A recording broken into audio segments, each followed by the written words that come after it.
ఇస్లామాబాద్ షియా మసీదులో జరిగిన ఆత్మాహుతి దాడికి తామే కారణమని బాధ్యత స్వీకరించింది ఇస్లామిక్ స్టేట్ ఉగ్రవాద సంస్థ. ఈ దారుణ ఘటనలో 31 మంది ప్రాణాలు పోగా 169 మంది వరకు గాయపడ్డారు. ఈ ఘటనకు భారత్, ఆఫ్ఘనిస్తాన్లు కారణమని నిందించింది పాకిస్తాన్. భారత్ మసీదుపై దాడిని ప్రేరేపించిందని, ఆత్మాహుతి దాడి వెనుక భారత్ పాత్ర ఉందని షెహబాజ్ షరీఫ్ ఆరోపించారు. తమ దేశ అంతర్గత సమస్యలను పరిష్కరించుకోలేక పొరుగు దేశం మీద నిందలు వేయడం అర్ధరహితమని విమర్శించింది భారత విదేశాంగ శాఖ. కాగా ఈ ఘటనకు ఇస్లామిక్ స్టేట్ సంస్థ బాధ్యత స్వీకరించింది. మన పొరుగు దేశం ఒక్కసారిగా ఉలిక్కిపడింది. ఉజ్బెకిస్తాన్ అధ్యక్షుడు షౌకత్ మిర్జియోయవ్ పాకిస్తాన్లో పర్యటిస్తున్న వేళ చోటు చేసుకుంది ఘటన. ఇస్లామాబాద్ శివారులోని షెహజాద్ ప్రాంతంలో భారీ పేలుడు సంభవించింది. షియా వర్గానికి చెందిన ఖదీజా అల్ కుబ్రా ఇమాంబరా మసీదులో జరిగిన ఈ ఘటనలో దాదాపు 31 మంది మరణించగా 169 మంది గాయపడ్డారు. మృతుల సంఖ్య మరింత పెరిగే అవకాశముంది. నిండు మసీదులో ప్రార్థనలు జరుగుతున్న సమయంలో ఓ దుండగుడు లోనికి ప్రవేశించే ప్రయత్నం చేశాడు. భద్రతా సిబ్బంది అడ్డుకునే ప్రయత్నం చేసిన తరుణంలో తన శరీరానికి కట్టుకున్న బాంబును పేల్చుకున్నాడు. పేలుడు ప్రభావంతో మసీదు ప్రాంగణం దెబ్బతినగా చెల్లా చెదురుగా పడిన శవాలు, క్షతగాత్రులతో పరిస్థితి బీభత్సంగా కనిపించింది. పేలుడు తీవ్రతకు కాళ్లు, చేతులు తెగిపడ్డవారు, తీవ్ర గాయాలతో అల్లాడుతున్న వారికి సంబంధించిన వీడియోలు వైరల్ గా మారాయి. పేలుడు ఘటన చోటు చేసుకోగానే పోలీసులు, రెస్క్యూ బృందాలు ఘటనా స్థలానికి చేరుకుని సహాయక చర్యలు ప్రారంభించాయి. క్షతగాత్రులను స్థానిక ఆసుపత్రికి తరలించారు. క్షతగాత్రుల బంధుమిత్రుల ఆర్తనాదాలు, రోదనలతో ఘటనాస్థలి మారుమోగిపోయింది. వారిలో తమవారు కూడా ఉన్నారేమోనని పలువురు వెదుక్కుంటుండడం కనిపించింది. భద్రతా దళాలు ఈ ప్రాంతాన్ని మోహరించడంతో పాటు చుట్టుపక్కల గాలింపు ప్రారంభించారు. ఇస్లామాబాద్లోని అన్ని ప్రధాన ఆసుపత్రుల్లో అధికారులు అత్యవసర పరిస్థితిని ప్రకటించారు. మరోవైపు తెహ్రీక్ ఈ తాలిబాన్ పాకిస్తాన్ ఈ ఘటనకు కారణమని దర్యాప్తు అధికారులు అనుమానం వ్యక్తం చేశారు. అయితే ఇందులో తమ ప్రమేయం లేదని ఆ సంస్థ పేర్కొంది. తమ లక్ష్యం ఎప్పుడూ పాక్ సైన్యం మాత్రమేనని స్పష్టం చేసింది.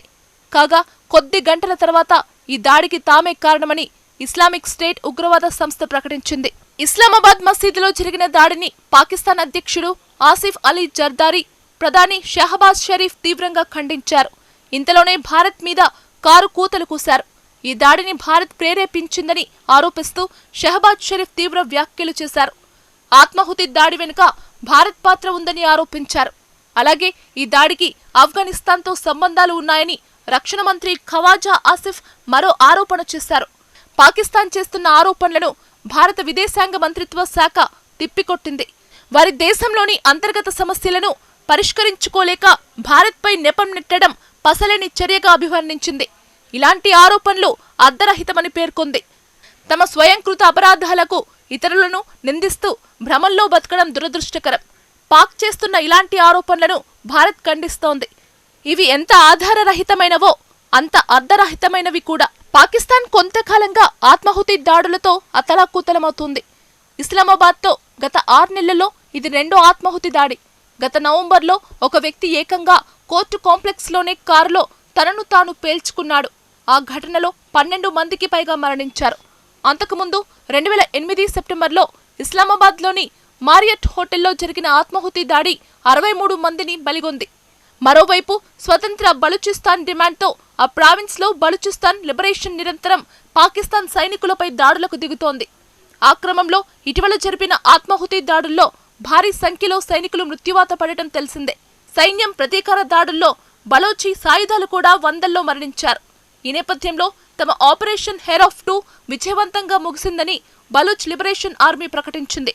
జనవరి 31 ఉదయం నుంచి ఫిబ్రవరి 6 సాయంత్రం వరకు, అంటే 6 రోజుల పాటు నిర్విరామంగా కొనసాగిందని బిఎల్ఏ పేర్కొంది. తమ పోరాటంలో పాకిస్తాన్ సైన్యం పోలీసులకు చెందిన 362 మందిని హతమార్చినట్లు చెప్పింది.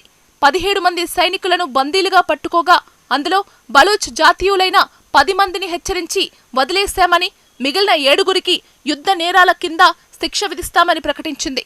ఈ ఆపరేషన్లో 50 మంది ఆత్మాహుతి దళం కలిపి మొత్తం 93 మంది బిఎల్ఏ ఫైటర్లు ప్రాణాలు కోల్పోయినట్లు బిఎల్ఏ పేర్కొంది.